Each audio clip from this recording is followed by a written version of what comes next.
नमस्कार, news track में आपका स्वागत है। मैं हूं योगेश मिश्र।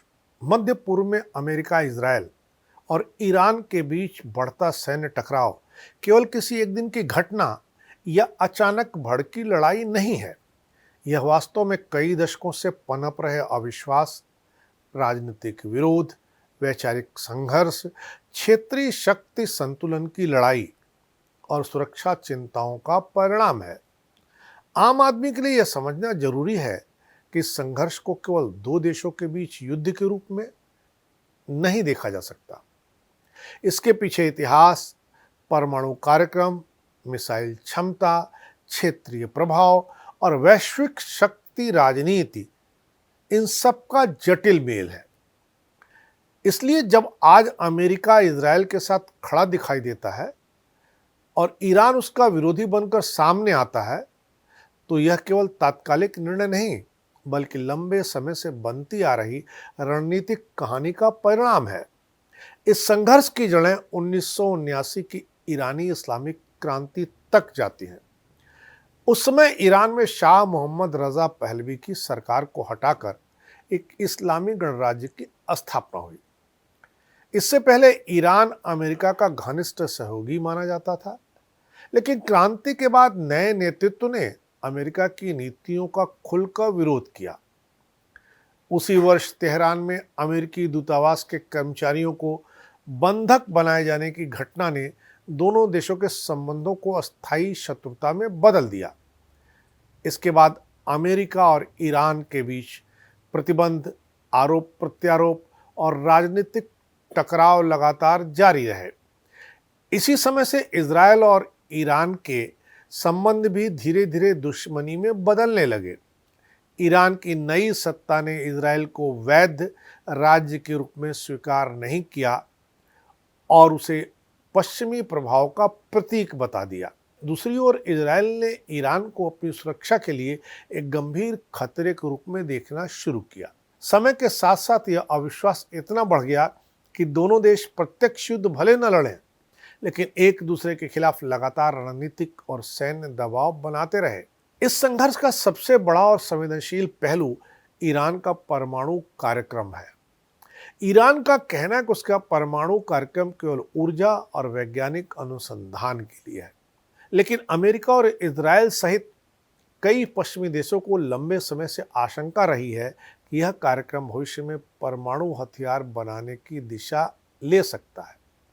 इसी कारण अंतर्राष्ट्रीय स्तर पर कई समझौते और निगरानी व्यवस्थाएं बनाई गई। 2015 में ईरान और कई विश्व शक्तियों के बीच एक परमाणु समझौता हुआ, जिसका उद्देश्य ईरान के परमाणु कार्यक्रम को सीमित करना और अंतर्राष्ट्रीय निरीक्षण बढ़ाना था। लेकिन समय के साथ यह समझौता कमजोर पड़ गया और दोनों पक्षों के बीच भरोसा घटता गया। जब निरीक्षण, पारदर्शिता और तकनीकी गतिविधियों पर विवाद बढ़े तो सुरक्षा चिंताएं फिर से तेज हो गईं। यही कारण है कि इजरायल अक्सर यह कहता रहा कि यदि ईरान परमाणु हथियार के करीब पहुंच गया तो यह उसके अस्तित्व के लिए सीधा खतरा होगा। मध्य पूर्व की राजनीति केवल देशों के बीच सीधे युद्ध से नहीं चलती, बल्कि कई बार यह विभिन्न समूहों और संगठनों के माध्यम से भी लड़ी जाती है। ईरान ने वर्षों में क्षेत्र के कई हिस्सों में अपना प्रभाव विस्तार किया है। लेबनान, इराक, सीरिया और यमन जैसे क्षेत्रों में ऐसे समूह मौजूद हैं जिन्हें ईरान का समर्थन या सहानुभूति मिली है, ऐसा दावा किया जाता है। इन नेटवर्कों के माध्यम से ईरान क्षेत्रीय राजनीति में प्रभाव बनाए रखता है, अपने विरोधियों पर दबाव बना सकता है।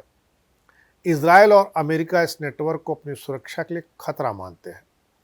उनका तर्क है कि यदि इन समूहों की सैन्य क्षमता बढ़ती रही तो यह इजरायल के लिए अस्थायी खतरा बन जाएगी।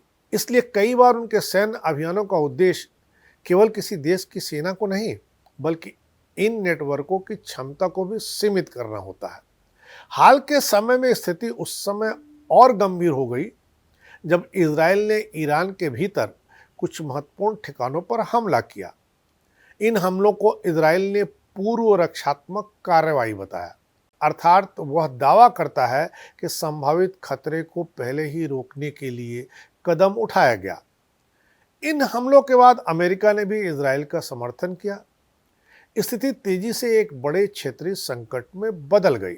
इस तरह यह संघर्ष केवल एक सीमित सैन्य घटना नहीं, बल्कि उस लंबे अविश्वास का विस्फोट है जो वर्षों से जमा हो रहा था।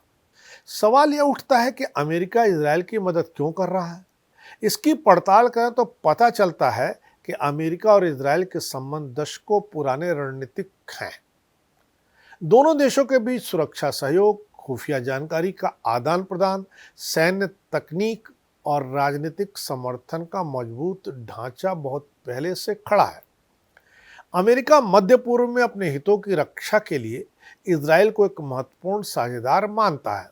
इस सहयोग के पीछे कई कारण हैं। पहला कारण रणनीतिक है। अमेरिका के लिए मध्य पूर्व में स्थिरता, ऊर्जा मार्गों की सुरक्षा और क्षेत्रीय शक्ति संतुलन महत्वपूर्ण है। दूसरा कारण राजनीतिक है। अमेरिका की घरेलू राजनीति में भी इजराइल को समर्थन देने वाली मजबूत धाराएं मौजूद रही हैं। तीसरा कारण सुरक्षा से जुड़ा हुआ है।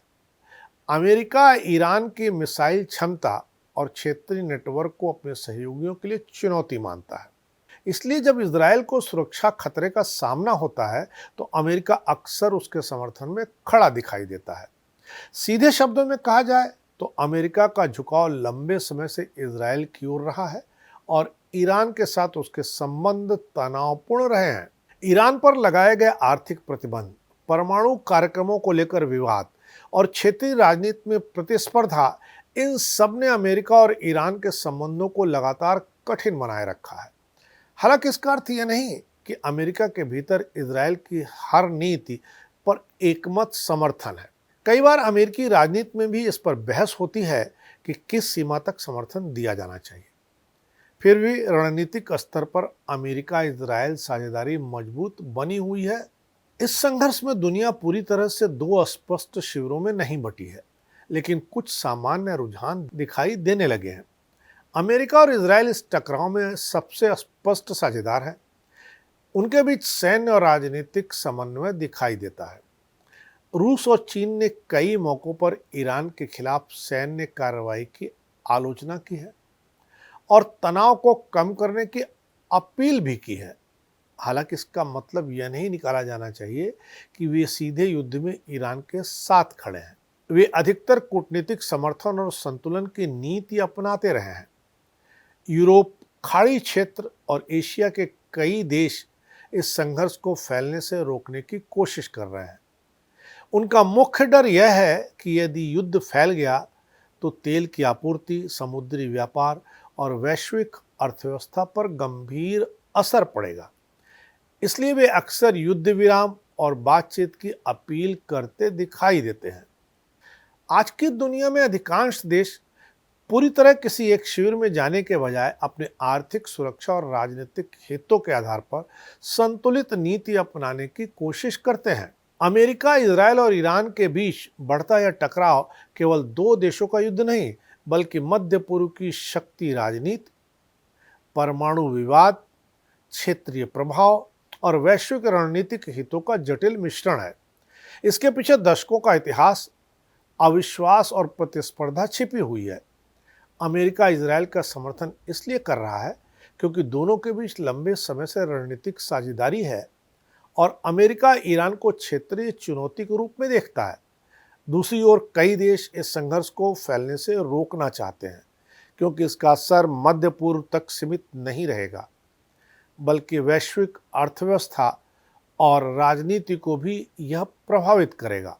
इसलिए यह युद्ध केवल सैन्य संघर्ष नहीं, बल्कि एक बड़े भू राजनीतिक समीकरण का हिस्सा है, जिसे समझने के लिए इतिहास, राजनीति, सुरक्षा और वैश्विक संतुलन सभी पहलुओं को साथ साथ देखना आवश्यक है। इस बार इतना ही। अगली बार फिर मिलेंगे किसी नए सवाल पर नए ढंग से बात करने के लिए। तब तक के लिए नमस्कार।